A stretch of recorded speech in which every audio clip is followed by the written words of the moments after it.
Bonsoir, merci d'assister à cette session très particulière de l'Association française des sciences économiques, et donc où il n'y a sur l'estrade que des économistes, à part moi, et donc là, ils sont entre eux, ils vont pouvoir se féliciter entre eux, se glorifier, se fanfaronner, comme quoi ils ont fait un énorme travail formidable pendant la crise, puisque ils se sont mis d'accord, on va faire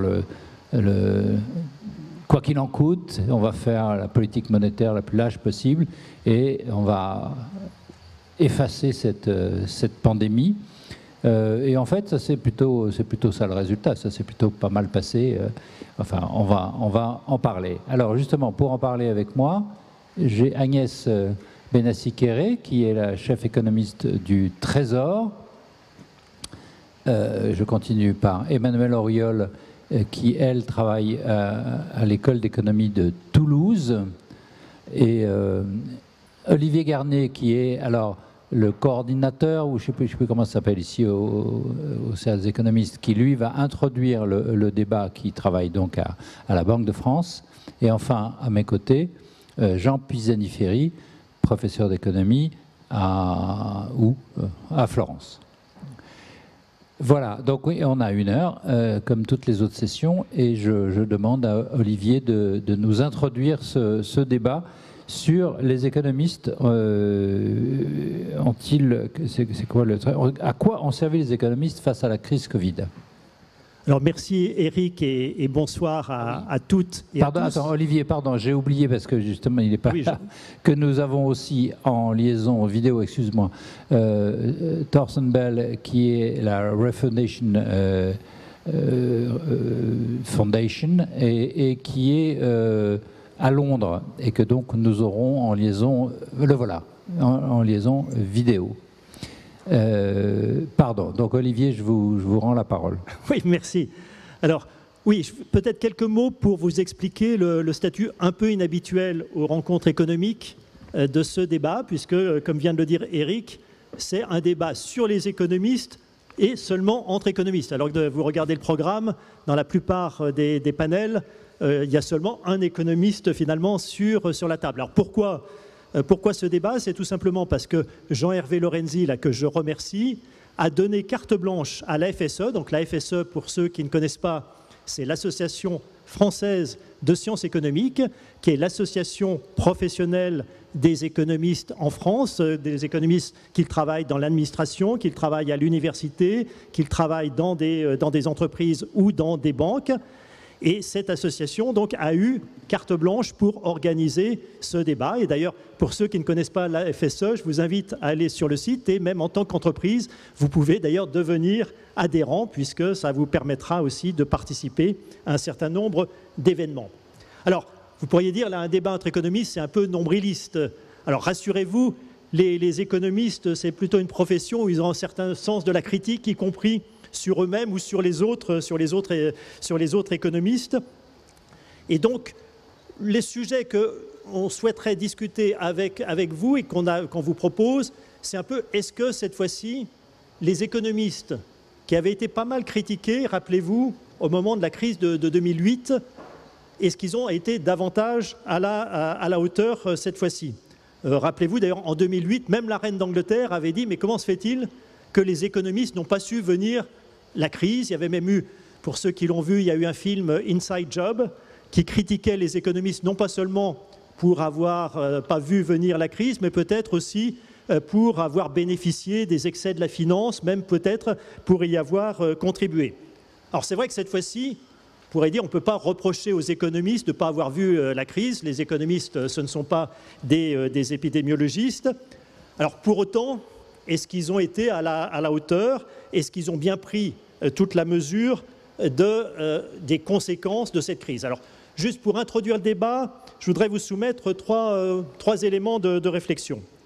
Première réflexion, c'est que, vu l'urgence avec lesquelles les décisions monétaires, les décisions budgétaires ont été prises, je ne crois pas que les économistes aient été plus que d'habitude ou moins que d'habitude impliqués dans les décisions. Ce qui est peut-être plus important, c'est que se dire qu'est-ce qui a permis aux autorités de réagir si rapidement, c'est sans doute parce qu'il y avait déjà tout un corpus qui existait, des travaux de recherche, des travaux d'études qui ont permis aux banques centrales, qui ont permis au Trésor, là, avec Agnès, de réagir très rapidement. Donc ça ne veut pas forcément dire que les économistes étaient directement aux manettes, mais en tout cas, les travaux des économistes ont sans doute servi. Deuxième réflexion, peut-être sur le caractère inhabituel de cette crise. Vous savez que les économistes, comme je disais, ils ont souvent tendance à s'autocritiquer. Et il y avait même aussi, on dit souvent, quand, vous savez, il y a la fameuse phrase de Churchill, alors je ne sais pas si elle vient de Churchill, quand vous avez deux économistes dans une salle, vous avez deux opinions, et en plus, si un de ces économistes est Keynes, vous aurez trois opinions. Mais ça veut dire que normalement, il y a toujours pas mal, il y a un manque de consensus chez les économistes. Là, ce qui est assez remarquable, c'est que durant cette crise, finalement, au moins dans la première phase sur la réponse à la crise, il y a eu un assez fort consensus chez les économistes sur ce qu'il fallait faire sur le plan monétaire, sur ce qu'il fallait faire sur le plan budgétaire. Et peut-être, si je peux lancer une petite pique du côté médical, on a plutôt vu les divergences, enfin ce qu'on voit habituellement chez les économistes, on l'a plutôt vu cette fois-ci chez les médecins, les querelles de chapelle, les querelles d'ego aussi, peut-être plus que chez les économistes. Alors, une question d'ailleurs, c'est est-ce que ce consensus va subsister ? Parce qu'on voit bien que maintenant, plus quand on commence à discuter de la sortie de crise, de l'après-crise, sur des questions à quelle vitesse il faut retirer les mesures exceptionnelles de soutien, est-ce qu'il faut un nouveau plan de relance budgétaire, est-ce qu'il faut s'inquiéter ou non de l'endettement public, quel impact sur le potentiel productif de la crise, y a-t-il des nouvelles formes de précarité ou d'inégalité, notamment au détriment des jeunes et en faveur de ceux qui détiennent des patrimoines financiers ou immobiliers, et comment traiter tout ça? Là, on voit que cette fois-ci, on retrouve un certain nombre de divergences. Troisième et dernière réflexion pour terminer, c'est que cette crise a bien sûr montré que le sanitaire pouvait avoir un très fort impact sur l'économie, alors que là, peut-être une autocritique de la profession des économistes, c'est que finalement, les économistes ont peut-être assez peu pris en compte jusqu'ici cette relation entre le sanitaire et l'économie. Alors il y a certes des économistes de la santé, c'est une discipline importante au sein de la profession des économistes, mais qui ont plus tendance à travailler sur l'offre et la demande de soins, l'organisation du système de soins, et peut-être moins sur ces interactions plus systémiques entre système de santé et puis finalement régime de croissance. Et ça tient aussi peut-être, ce que mis en évidence cette crise, c'est qu'il y a eu un fort cloisonnement entre d'un côté la profession des économistes et de l'autre la profession médicale. Il y a eu peu, pendant cette crise, on n'a pas tellement vu d'instances de décision qui réunissaient à la fois des économistes et des médecins. On les réunissait plutôt séparément. Et donc, c'est peut-être aussi une piste de réflexion que je vous soumets pour l'avenir. Merci. Merci Olivier. Donc on va commencer, je vais donner la parole à chacun à un tour de rôle. On va commencer par Thorsten Bell. Thorsten, est-ce que vous pensez que... Thank you very much. Tout d'abord, je souhaite vous remercier de m'avoir invité à participer. Je suis tout à fait d'accord avec ce que je viens d'entendre, donc je vais essayer de ne pas être d'accord avec tout, sinon c'est un peu ennuyeux et on va imaginer que c'est un peu convenu entre nous économistes qui sont tous d'accord. Le rôle de l'économiste est un peu ambigu. La plupart des économistes reconnaissent que la récession est une mauvaise chose. Beaucoup d'économistes essaient d'éviter les récessions. Mais c'est aussi une période pendant laquelle beaucoup de notre travail d'économiste prend de la valeur. Donc, je pense qu'il y a une ambiguïté vis-à-vis de notre rapport à ces crises. Et puis, pour commencer, il y a beaucoup d'autofélicitations entre économistes. Moi, je vais trouver des bonnes raisons pour cela. Je crois qu'on sous-estime le point relevé par Olivier. Cette crise a été beaucoup plus facile pour les économistes que la plupart des récessions. Et ce n'est pas seulement pour les raisons soulignées par Olivier que l'on n'était pas critiqué ou qu'on a échoué dans nos prévisions, même si c'est la vérité. Plus important encore, c'est parce qu'on ne nous pointait pas du doigt cette fois-ci. C'était un échec des politiques lors de précédentes récessions. Presque toutes les récessions sont causées par un échec de politique, la réglementation bancaire, par exemple. Et ça a fait une grande différence vis-à-vis des culpabilités, si vous voulez, pour cette crise. Écouter les conseils donnés précédemment plutôt que de se concentrer sur ce qu'il faut faire actuellement. Donc, on reconnaît que les choses ont été bien faites, mais reconnaissons également que c'était beaucoup plus facile pour nous cette fois-ci. Pour le tableau plus large, je suis d'accord, oui, on a pris les bonnes décisions et puis de regarder l'ensemble, c'est le rôle de l'État et une politique dans ce genre de situation est beaucoup plus large que dans une crise normale. C'est pour cela qu'on a vu une imitation des programmes européens pour le chômage technique qu'on a copié en Angleterre.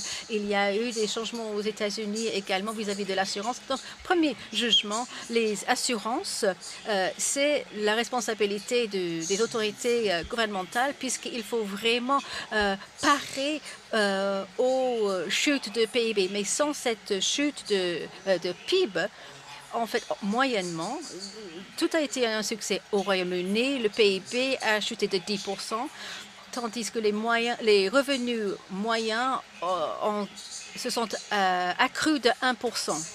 Deuxième jugement qu'on a bien fait, il n'y avait pas de négociation entre l'économie et la santé. En tant qu'il y a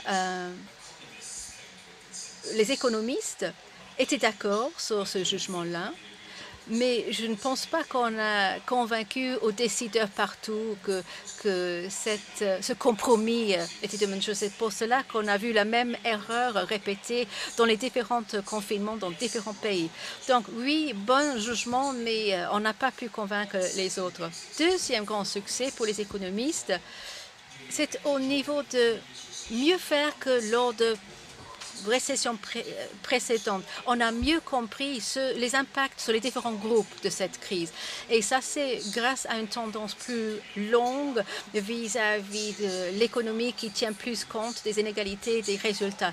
C'est en partie ceci. C'était une récession rapide, donc les données officielles ne tenaient pas le rythme finalement, mais on a fait beaucoup de progrès dans la décennie précédente.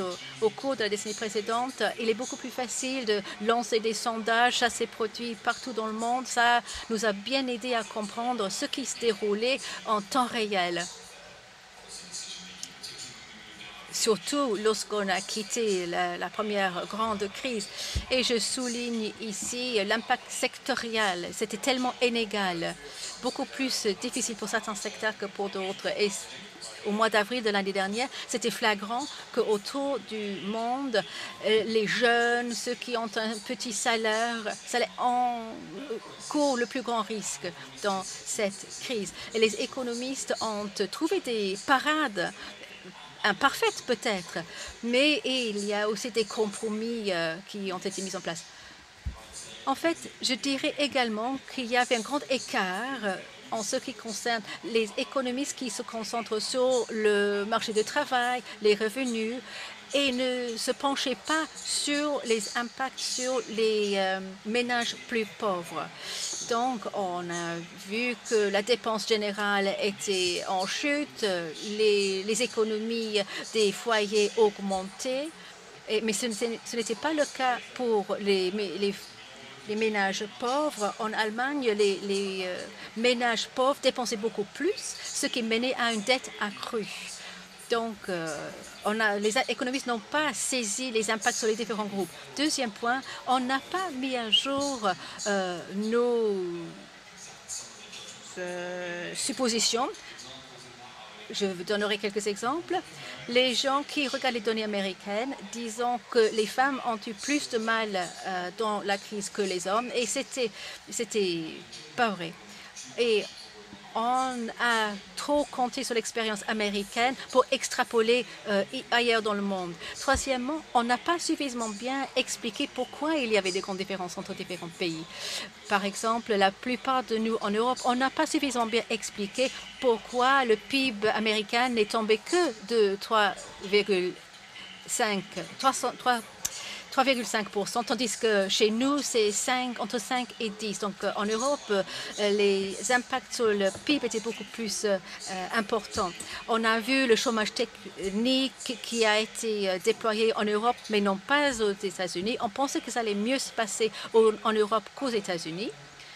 Et on n'a pas vraiment bien réussi au niveau des différences qui se produisent entre les différents pays. Quand je parle aux Français, ils imaginent que les chutes en revenus en Europe sont similaires pendant la crise, chaque pays a fait des choses similaires. Mais non, ce n'est pas le cas. Il y a en France, c'est une chute de 30%. En Allemagne, c'est moins 20%. Certains pays se sont beaucoup mieux débrouillés que d'autres. Et il faut en parler dans notre débat. On ne peut pas tous avoir raison tout le temps, parce qu'on a des stratégies économiques qui vont être mises en place à la sortie de l'économie. Donc, quelque part, il y a un sous-groupe d'économistes qui aura tort, quelque part. No. Okay. Well, we will come back with you a little bit later. Donc, on reviendra vers vous tout à l'heure. Merci beaucoup. Agnès. Merci beaucoup. Alors, moi, je voulais donc rebondir un peu sur ce qui a été dit en essayant de ne pas répéter. Je pense que cette crise montre qu'il ne faut pas désespérer des économistes. En fait, il y a quand même un certain progrès dans le traitement des crises, non pas dans l'anticipation nécessairement des crises, mais dans le traitement. Mets bien ton micro sous. Ouais. Si on regarde la crise de 1929, donc on regarde l'activité des États-Unis et de l'Europe combinée, elle avait diminué pendant 37 mois avant de se redresser lentement. Et au plus bas, elle avait baissé de 40% par rapport au début de la crise. Si on regarde la crise de 2008, l'activité a chuté pendant 10 mois. Et au plus bas, elle était à 12%. Le rebond a été également un peu mou, mais plus rapide que la crise de 29. Et on regarde la crise de 2020, l'activité a chuté pendant 2 mois. C'était extrêmement violent, moins 22%, moins 31% en France. Et le rebond a été très rapide. Alors vous allez me dire, c'est une comparaison injuste, car la crise de 29, la crise de 2008 étaient 2 crises financières, alors que celle de 2020 est une crise exogène. Et on sait que les crises de surendettement sont plus difficiles, donc il est plus difficile de sortir d'une crise de surendettement que d'une crise exogène. Néanmoins, déjà en 2008, on avait vu un changement. Les erreurs de 1929 n'avaient pas été réitérées. Et il y avait eu un soutien budgétaire et monétaire fort. On avait même loué les efforts du G20 pour coordonner des efforts de relance budgétaire, y compris dans des pays émergents, ce qui était tout à fait nouveau. Déjà en 2008, on avait constaté une certaine convergence des économistes par rapport à ce qu'il fallait faire. Moi, j'avais été très frappée. Avant la crise, le débat, par exemple, sur le multiplicateur keynésien était extrêmement nourri et vif, avec un certain nombre de gens qui pensaient que le multiplicateur keynésien, donc l'augmentation du PIB quand les dépenses publiques augmentent, eh bien, ce multiplicateur était de 0, voire même on voyait un certain nombre d'articles où il disait qu'il était négatif. Et d'un seul coup, du jour au lendemain, les économistes sont devenus tous keynésiens. Et bon, il y avait des raisons objectives pour ça, hein, c'était une crise financière, des contraintes de crédit, une crise mondiale. Enfin, il y avait un certain nombre de critères qui faisaient qu'on on pouvait être dans une situation où une politique keynésienne pouvait jouer. Mais c'était quand même assez frappant. Et on a revu ceci encore avec cette crise, peu de voix discordantes. Et en très peu de temps, on a monté Next Generation EU, qui était quand même quelque chose de tout à fait impressionnant. Et très difficilement anticipable. Alors, qu'est-ce qui est nouveau sur la crise de 2020 ? Et j'accélère un petit peu. Donc, alors les économistes adorent les modèles, donc ils sont jetés sur le modèle épidémiologique SIR, et puis ils ont rajouté un bloc macro, donc c'était très intéressant pour analyser les politiques optimales de lutte contre la pandémie. Mais je vais plutôt mettre l'accent sur un autre domaine que j'ai plus côtoyé au Trésor, qui est la profusion des données, qui a énormément aidé pendant la pandémie. Et je vais donner 4 exemples. Le premier, c'est la conjoncture.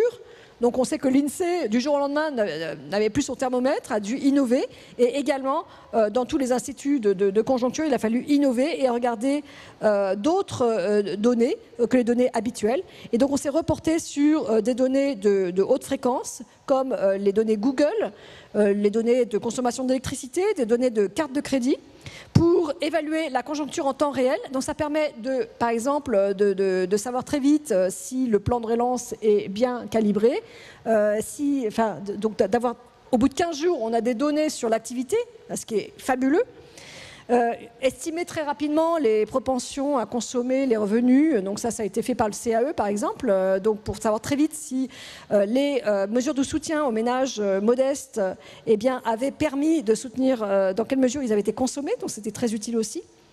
Exploitation de données input-output pour travailler sur les chaînes de propagation, comme ça a été dit par Thorsten, c'était un choc sectoriel, mais qui se propage dans l'ensemble de l'économie. Et donc, il y a eu beaucoup de travaux sur l'amplification, la propagation de ce choc à travers les chaînes de production. Et enfin, des données individuelles, de bilan des entreprises et d'accès à des dispositifs de soutien et de choc qui étaient mesurés par des données de TVA pour simuler très rapidement l'impact que pourraient avoir les différents confinements et donc ce choc économique sur les bilans des entreprises et essayer de calibrer en sortie quel type de mesures. D'abord savoir pendant la crise s'il y avait assez de mesures de soutien pour les entreprises et en sortie de crise, quels étaient les risques d'entreprises, disons, en situation d'insolvabilité ou de manque de liquidité, et donc qui pourraient... et là, je crois qu'il y a eu un énorme effort, et de manière assez remarquable, avec des méthodes différentes, la Banque de France, le Trésor, il y a eu l'OFCE, il y a eu l'Institut des politiques publiques, avec des méthodes différentes, sont arrivés à des conclusions assez convergentes. Et on parle toujours des divergences entre les économies. Je trouve ça un peu intéressant de temps en temps de mentionner des points de convergence. Voilà, merci.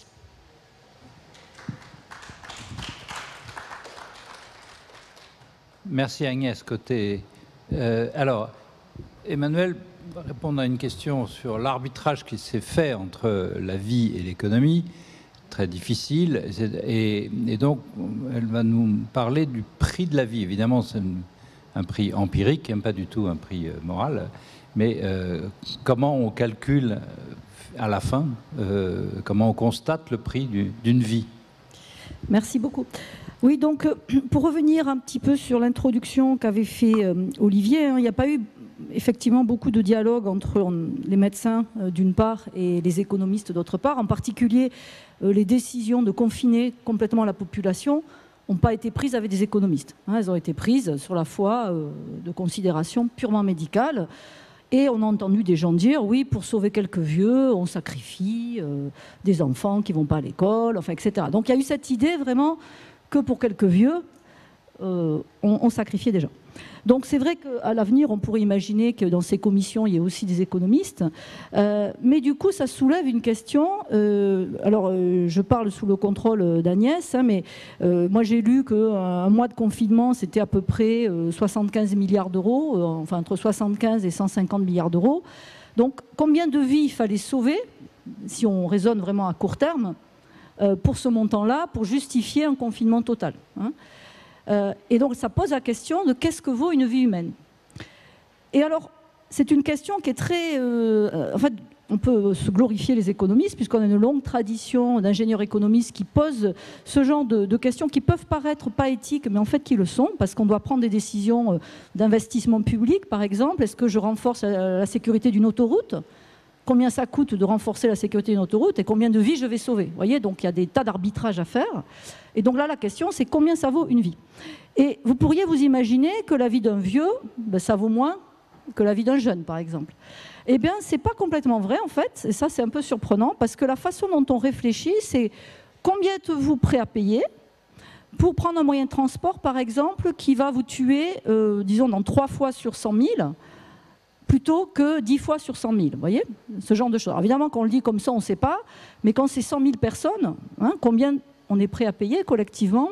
Alors imaginons que dans un cas, on est prêt à payer 30 €, ben alors on peut multiplier le nombre de gens qui sont prêts à payer 30 € pour sauver X vies, et ça nous donne le prix d'une vie. Donc ça, c'est fait en économie.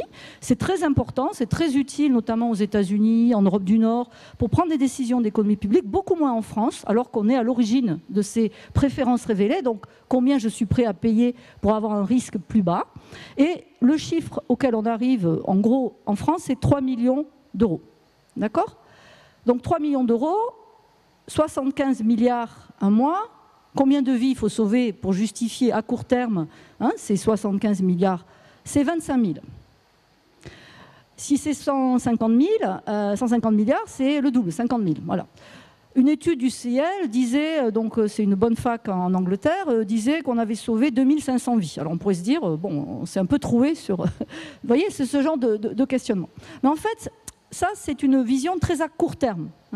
Parce que ça semble suggérer qu'on sacrifie de l'économie pour des vies humaines. C'est un peu ça l'arbitrage. En fait, en pratique, et là aussi les économistes sont très utiles, ils ont étudié aux États-Unis notamment la grande pandémie de grippe espagnole, et les États-Unis étant un pays fédéral, il y a des endroits où ils ont confiné et des endroits où ils n'ont pas confiné. Donc des endroits où ils ont vraiment écrété les courbes de contamination, et d'autres où ils ont laissé flamber, avec cette idée qu'avait un peu Trump d'ailleurs, tant pis, on ne sacrifie pas l'économie au sanitaire. Et ce que montrent ces économistes du MIT, c'est qu'en fait, les villes où ils avaient écrété, se sont remis, mais beaucoup mieux que les villes qui ne l'avaient pas fait. Parce qu'en fait, quand vous tuez beaucoup de monde, que vous désorganisez la santé, etc., vous avez énormément de mal après à rebondir sur le plan économique. Donc le calcul que j'évoquais, qui a le mérite d'exister et qui doit nourrir les décisions, notamment d'investissement dans l'hôpital, par exemple, dans le long terme, je pense que sur l'aspect purement sanitaire, la décision de confiner, sans doute, était la bonne. Parce que les études, là aussi de long terme, par contre, montrent que le rebond est plus fort. Voilà, donc pour terminer sur la reine d'Angleterre, que je trouve vraiment gonflée de sortir de sa réserve, comment elle ose critiquer les économistes parce qu'on n'avait pas prévu la crise? Est-ce que vous en voudriez à votre médecin parce qu'il ne prévoit pas votre cancer? Un système économique, mais c'est super compliqué, c'est des milliards d'êtres humains qui interagissent. Oui, je m'arrête là-dessus sur la reine d'Angleterre.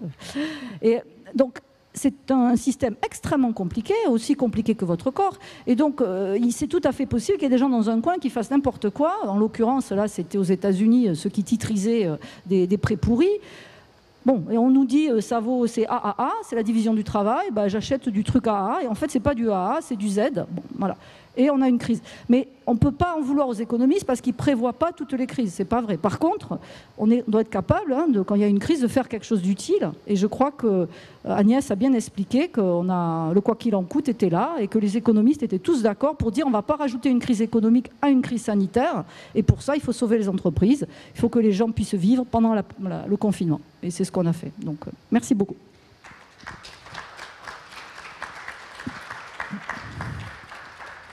Merci Emmanuel. Je pense que la reine d'Angleterre ne va pas tarder à nous appeler pour répondre. Sûrement. Oui. Alors, dernier intervenant, Jean Pisani-Ferry. Good job, but not all good. C'est un peu ça. Oui, pour reprendre quelques points nuancés. Alors d'abord sur ce que disait Agnès au début sur et ce que disait Thorsten sur le travail qui a été fait. Je pense que ce qui est intéressant, c'est que notre travail d'économiste, on ne le fera plus jamais exactement de la même manière. Alors, on a appris des choses, on a développé des techniques qui vont rester. Et pour moi, c'est une métaphore de ce qui se passe dans l'économie en général. C'est-à-dire qu'à l'occasion de cette crise, on a développé, on a fait des innovations, des vraies innovations. Et après cette crise, ces innovations vont rester. Elles vont rester en tout cas disponibles. Donc ce qu'on a fait en exploitant des données qu'on n'avait jamais exploitées, en ayant accès à des données, par exemple, de cartes bancaires, en étant beaucoup plus granulaire sur l'analyse de ce qui se passait dans l'économie, en étant beaucoup plus en temps réel, effectivement, ce que tu disais sur le fait qu'on était au mois le mois, c'est un vrai progrès qui va rester. Ce n'était pas impossible à faire avant, on n'avait pas l'incitation pour le faire, il y avait toutes les routines, toutes les habitudes qui empêchaient ça, on l'a fait, ça va rester. Donc ça, bonne chose. Je pense qu'une remarque, il faut rendre hommage au système public français, notamment au système statistique. Ça n'a pas du tout été fait à la même vitesse dans les autres pays. C'est-à-dire que Eurostat n'a rien lancé au début. L'INSEE est parti de sa propre initiative et c'est quand même remarquable. Deuxième remarque sur le consensus sur les politiques économiques à suivre. Alors je suis d'accord, le consensus a été absolument remarquable. Et effectivement, le parallèle avec la crise de 2009 est justifié. On avait eu aussi le consensus. C'est à la sortie de la crise qu'on a commencé à être en désaccord. Et je pense qu'il va se passer exactement la même chose. Alors, dans le cadre européen, le fait de suspendre les règles du pacte de stabilité, ça a été acquis tout de suite. Le fait de changer de pied pour la politique monétaire, ça a été acquis à un week-end près tout de suite. Y compris le plan européen de relance, en fait, a fait l'objet d'un consensus étonnant. D'ailleurs, les économistes de ce point de vue-là doivent être un petit peu modestes, parce que les politiques sont allés au-delà de ce que les économistes imaginaient possible. Je me rappelle très bien, avec Agnès, on avait écrit des papiers. En fait, on était en deçà de ce qui a été fait, nettement en deçà. Donc, les politiques l'ont fait. Et ça a été voté par une très large majorité au Bundestag. Donc il y a un très grand consensus là-dessus. Mais lorsque vous parlez avec les Allemands, ils vous disent ne croyez pas qu'il y a un accord permanent pour faire de la dette commune. C'est une réponse à une situation de crise. Et le consensus en Allemagne, c'est qu'il faut revenir dans les clous antérieurs. Donc on va se disputer, à n'en pas douter, sur la vitesse avec laquelle on va rentrer dans les clous à partir de 2023 et quels clous, puisque notamment, par exemple, est-ce qu'il faut réformer, il faut tirer les leçons et réformer les règles budgétaires européennes, ou bien est-ce qu'on peut considérer qu'on revient aux règles telles qu'elles étaient. Donc on a là, il me semble, un élément de consensus qui s'explique bien par le fait, par la très grande prégnance des problèmes auxquels on faisait face. C'est très rassurant qu'on ait réagi de la même manière. Il ne faut pas supposer que ça va être durable. Alors, un point sur lequel je trouve qu'on a été moins bon collectivement, c'est sur la question des arbitrages entre santé et économie. Notamment, il y a eu tout ce débat sur, non pas la réponse immédiate, puisque la réponse immédiate, elle était vraiment dominée par l'impératif sanitaire, et par une variable qui me semble très légitimement était la variable que regardaient les responsables de manière obsessionnelle, c'est est-ce qu'on va arriver à une situation telle que celle qu'on a connue dans le nord de l'Italie, dans laquelle le système hospitalier est débordé. Et ça, c'est pas une question de prix de la vie humaine, c'était simplement moralement inacceptable que de se mettre dans une situation dans laquelle on était obligé de refuser à des patients en situation critique le traitement. Donc ça, c'était d'urgence. Mais après, la question c'est quelle est la bonne stratégie? C'est-à-dire, est-ce que la bonne stratégie, c'est une stratégie, on a eu un débat sur le zéro Covid, qui a été poursuivi par certains pays. On a une stratégie qui est de dire, dès que ça commence à aller mieux, dès que ça baisse, dès que justement on n'est plus en menace sur le système hospitalier, on relâche la pression pour redémarrer l'économie. Et là, je trouve qu'on a eu un débat qui était en fait pas très clair, qui était assez confus. Pour moi, en réalité, il n'y a pas deux, mais il y a trois stratégies. Il y a la stratégie qu'ont suivi des pays qui, depuis le début, ont été capables de mener des stratégies d'isolement très forts. Alors, en fait, ce sont la plupart des pays qui sont des îles ou des quasi-îles, comme la Corée du Sud, qui est en fait une île. La Nouvelle-Zélande, donc. des pays qui ont pu effectivement mener cette stratégie de suppression. Ensuite, il y a ceux qui, comme nous, comme tous les pays européens, ont eu des stratégies mixtes. Dès que ça a commencé à aller mieux, que la pression s'est relâchée, ils ont rouvert. On a eu la deuxième vague et la troisième, et on peut peut-être avoir une quatrième. Et ça peut être assez coûteux, même si, quand on fait l'analyse, en fait, on a beaucoup mieux géré dans la deuxième et la troisième vague l'arbitrage économie-santé qu'on l'a fait dans la première. Par exemple, le secteur de la construction, c'est pas du tout arrêté. Donc le coût économique du freinage de la pandémie a été beaucoup plus faible. En revanche, ce qu'on a mal exploré, c'est ce qu'on appelle des stratégies d'endiguement, c'est-à-dire des stratégies dans lesquelles on arrive à limiter le développement de la pandémie à ce qui peut faire l'objet de mesures très précises, de traçage, d'isolement et donc de traitement des clusters au fur et à mesure qu'ils apparaissent. Et ça, c'est une stratégie qui a été discutée beaucoup plus en Allemagne, par exemple, qu'elle n'a été discutée en France, sur lesquelles les économistes et les épidémiologistes peuvent se parler et sur lesquelles je trouve que notre dialogue a été insuffisant. Voilà. Donc je pense qu'il faut un petit peu battre Pour être clair, on a mal endigué dans quel sens en France? C'est-à-dire que... En France, comme dans beaucoup de pays européens, c'est-à-dire à l'été, on a dit, bon ben voilà, on relâche, oui. Et puis on a attendu à l'automne qu'on soit de nouveau sous la menace en fait, d'une remontée des entrées à l'hôpital et des cas critiques pour refaire un deuxième confinement. Du confinement. La stratégie d'endiguement, c'est une stratégie qui est beaucoup plus, qui surveille, qui est beaucoup plus tirée par des objectifs de nombre de cas qui permettent de mener ces politiques très fines qui consistent à dire j'isole ici et là, je mesure ici et là, je fais des politiques différenciées territorialement, etc. Et ça, ce qui veut dire non pas arriver à une situation de suppression, d'élimination totale, d'éradication, ce qui n'est plus possible en Europe, mais ce qui permet d'arriver à des situations dans lesquelles on contrôle suffisamment pour limiter l'incidence et du coup pour limiter le coût économique aussi. Mais c'est plutôt une hésitation des médecins plutôt que des économistes. Ah non, les médecins, ils nous disaient, très vite, attention, c'est en train de repartir. Et donc les économistes n'ont pas beaucoup travaillé là-dessus et les politiques se sont dit, tant que en fait, la situation n'est pas critique, laissons les gens respirer. Voilà. Donc je pense qu'on n'a pas eu un dialogue très, très constructif là-dessus. Il y a eu en Allemagne et un certain nombre d'autres pays des analyses, des tentatives de dialogue et d'élaboration un peu plus construites. Et si je reste là-dessus, par exemple, on se souvient tous que le président de la République française a voulu imposer un déconfinement un peu plus rapide que le voulaient les médecins là, au printemps. Donc ça veut dire aussi que à un moment, l'économie doit un peu bousculer la santé, doit dire, écoutez, si on va y arriver, maintenant il faut y aller, quoi. Il y avait une décision d'arbitrage qui avait été prise. Il a gagné son pari, à l'évidence. Ouais. Hein. Il a gagné son pari contre les épidémiologues qui, à l'époque, nous faisaient très peur en nous disant... ça va repartir. Il y a la course entre la vaccination et le variant britannique à l'époque, et c'est le variant britannique qui va gagner, ou en tout cas, il y a une forte probabilité que le variant britannique gagne. Mais ça ne remet pas en cause l'approche. La question, c'est est-ce qu'on avait une stratégie contingente au nombre de cas? Oui, c'est ça. L'histoire des 5000 cas qu'avait donné le président de la République à un moment, disant à 5000 on contrôle, elle a été complètement abandonnée.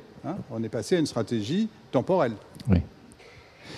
Merci beaucoup. Si vous voulez bien, on poursuit ce débat peut-être sur la suite post-Covid. Je voudrais que chacun un peu s'exprime sur les défis de maintenant, aussi bien sur la dette que sur la vaccination, qui n'est pas finie, en effet, dans le monde entier, tout le problème du financement de la vaccination dans les pays en développement. Voilà, j'aimerais qu'on fasse un petit peu la liste des problèmes économiques qui arrivent là, maintenant. Pas tout à fait post-Covid, mais mettons post-Covid. Qui veut commencer? Olivier, si vous voulez intervenir. Alors, je veux bien commencer peut-être là à nouveau en gardant la perspective des économistes, je crois que si on se souvient, si on se met 12 mois en arrière, la grande crainte à la fois chez les économistes mais aussi bien sûr chez les politiques, c'était ce qui allait se passer notamment sur le secteur des entreprises, l'impact que ça allait avoir et avec un peu la crainte que cette crise se traduise par une montée très forte des défaillances en lien avec la montée de l'endettement des entreprises.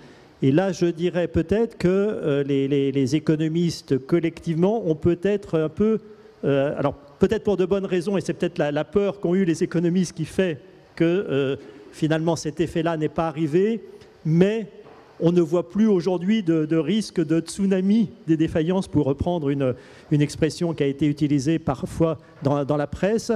Et même s'il y a eu une forte montée de l'endettement des entreprises, il y a eu aussi, les entreprises ont accumulé fortement du cash. Les comptes de 2020 publiés par l'INSEE montrent aussi que la dégradation des comptes des entreprises a été beaucoup moins marquée.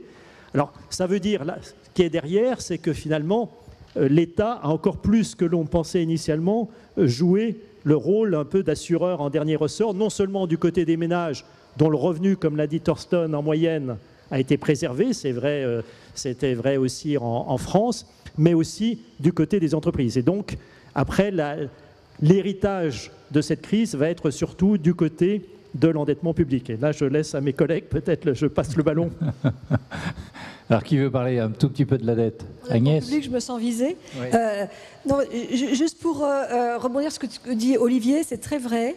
Et c'est quand même une leçon d'humilité. Et les économistes, il faut toujours vraiment s'astreindre avant de dire, par exemple, un tsunami de défaillance, de regarder les données, de ce qui se passe vraiment. Et assez vite, en fait, moi, je me souviens, la première étude, c'était celle de l'OFCE, qui était plutôt rassurante en réalité.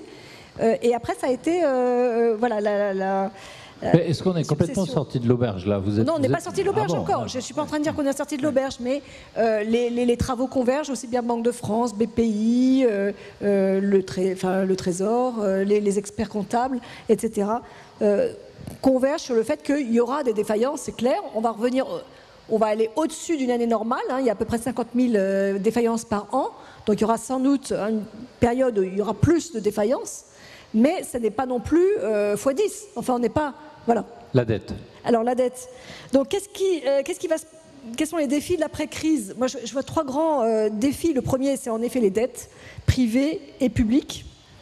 Et la question qu'il va être débattue, je suis d'accord avec Jean, que là, les désaccords vont réapparaître, c'est dans quelle mesure il faut préparer, finalement, la prochaine crise.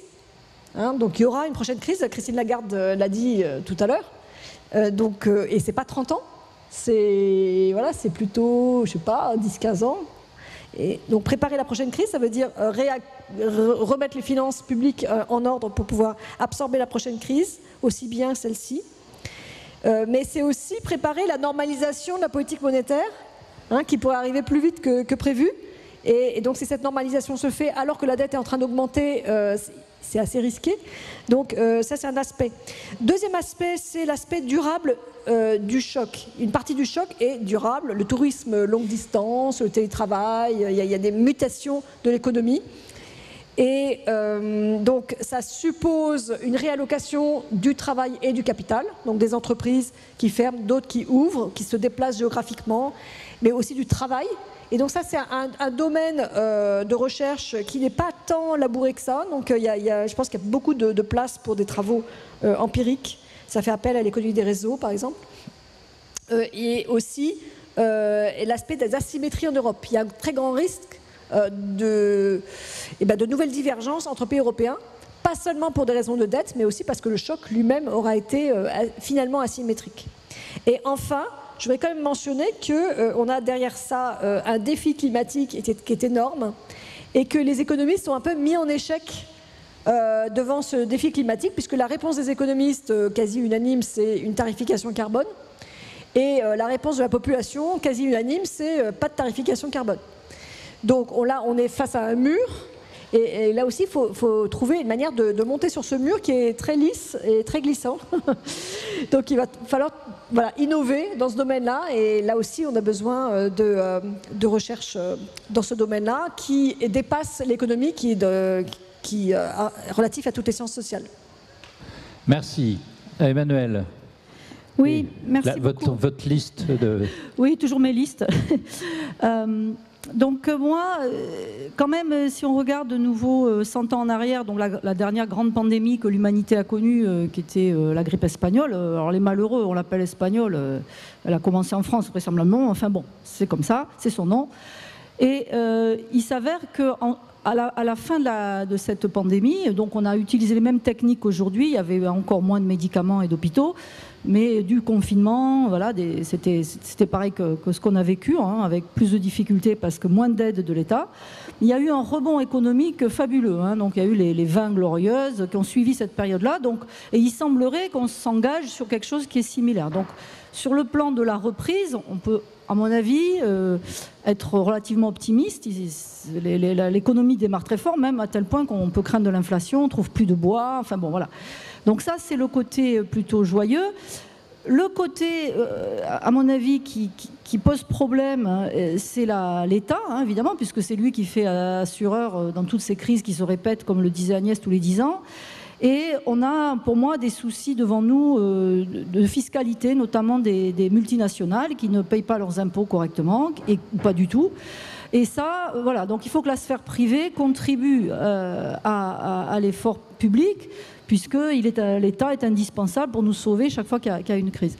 Donc moi, je pense que ce défi-là de comment s'entendre collectivement, c'est un problème collectif, parce que si on ne le fait pas tous ensemble, et l'Europe est très mal placée pour donner des leçons, puisqu'on a tous les paradis fiscaux de la Terre, enfin la plus grande majorité, parce qu'on se fait du dumping fiscal, en veux-tu, en voilà. Donc on a des soucis, pour moi, de cet ordre-là. Et le dernier point, c'est l'arrêt de la globalisation. On a eu déjà, en 2001, l'arrêt des déplacements libres avec les attentats terroristes. 2008, un frein sur la circulation des capitaux. Là maintenant, une pandémie qui est liée de nouveau aux populations qui se déplacent. Les pays pauvres, ils ne sont pas sortis de l'auberge, mais du tout. Hein, donc on ne va pas aller dans les pays pauvres. Moi, je n'ai pas trop envie d'y aller, en tout cas. Et ça va être compliqué de voyager. Donc on voit bien que le monde se referme et en même temps, les GAFA tirent leur épingle du jeu dans cette crise. Et comment on va arriver à les faire payer parce qu'elles ont besoin qu'on survive collectivement et que l'État, tous les États qui financent ces crises survivent. Voilà. Donc c'était mes... Merci Emmanuel. Thorsten, s'il est toujours là, peut-être. Je bois chaque parole. En fait, en quelque sorte, la tâche dans la crise était tellement importante qu'on a du mal à imaginer la tâche qui nous reste à accomplir après. Pour un économiste, c'est encore plus compliqué. Pour la crise immédiate et la suite, je suis moins optimiste que vous. Les économistes étaient ensemble trop pessimistes autour de la fin de l'hiver et maintenant on est peut-être un peu trop optimiste. L'erreur principale est de confondre les taux de change avec les niveaux absolus. Donc les marchés récupèrent rapidement, oui, le PIB récupère, les gens sont plus en chômage technique, mais les niveaux sont assez bas. Le nombre d'heures travaillées total en Angleterre est à 5% de moins que le niveau avant la crise. Donc, il y a moins d'heures qui sont travaillées. Deuxième point, ça va être un peu chaotique comme récupération. La relance va être chaotique parce que la crise était chaotique. Il y a eu des écarts très, très importants. L'industrie de l'hôtellerie et du transport s'ouvre maintenant, mais la dépense qui va être là-dedans va être extraite des secteurs qui ont eu un boom. La dépense des ménages a été énorme, mais qui va se rétrécir après la crise. Donc, et les fournisseurs des différents biens de consommation vont faire un chiffre d'affaires diminué. Donc, ensuite, il y a le tableau mondial qui est beaucoup moins rose. Si l'année dernière était le pic de la crise pour les pays développés, ce n'est pas le cas pour les pays avec une économie moins développée, avec moins de vaccins. L'Australie, la Nouvelle-Zélande ont eu de bonnes années l'année dernière, mais ils n'ont pas de stratégie de sortie sans l'immunité de groupe, sans le vaccin. Sauf, quitte à fermer les frontières à tout jamais. Et donc maintenant, il va être beaucoup plus difficile d'atteindre ces niveaux d'immunité, comme nous allons découvrir avec nos écoles. Atteindre ce niveau est difficile et on va pas y réussir, sauf si on vaccine tout le monde, y compris les enfants, ou si on leur permet de contracter la maladie dans leurs écoles. Donc, je suis d'accord sur les points qui ont été soulignés vis-à-vis de la dette du gouvernement et les entreprises qui tombent en faillite et le marché du travail. Ce sont les questions normales que nous abordons après une récession. Je souhaite souligner deux éléments peu communs. Malheureusement, Thorsten, on doit couper maintenant. On arrive à la fin de notre séance. Il faut clôturer le débat. Même de conclure, pour tout le monde en fait, de tirer une conclusion générale. Je vais conclure sur un point qu'on a peu évoqué, qui est un échec, je pense, qui s'annonce des économistes sur leur capacité à convaincre du fait que la vaccination des pays pauvres est un investissement d'un rendement social phénoménal. Je vous rappelle les chiffres qu'a donné le FMI, Gita Gopinath, 35 milliards de coûts pour la vaccination générale, bénéfice collectif 9 000 milliards. 35 milliards de coûts, 9 000 milliards de bénéfices, et on ne le fait pas. 52 coûts. Comment ? 52 coûts, je veux bien. 52 coûts, non, c'est 35, plus 15 autofinancés par les pays, mais bon, 52 coûts, 9 000 milliards de bénéfices, et on ne s'engage pas dans cette direction à la vitesse qu'il faudrait. Pourtant, pour nous, c'est évident, la santé est un caractère de bien public mondial, les externalités sont massives, le risque qu'on prend en laissant le virus circuler dans le reste du monde est gigantesque. Ouais. Donc, c'est un investissement qui ne devrait pas faire l'objet de la moindre hésitation. Pourquoi n'arrivons-nous pas à convaincre ? Merci. Merci à tous les 5. Voilà, il reste donc du travail pour les économistes qu'on retrouvera l'année prochaine à nous expliquer sur la période, comment a été gérée la période post-Covid. Voilà, promis, on fera un débat. Merci à tous.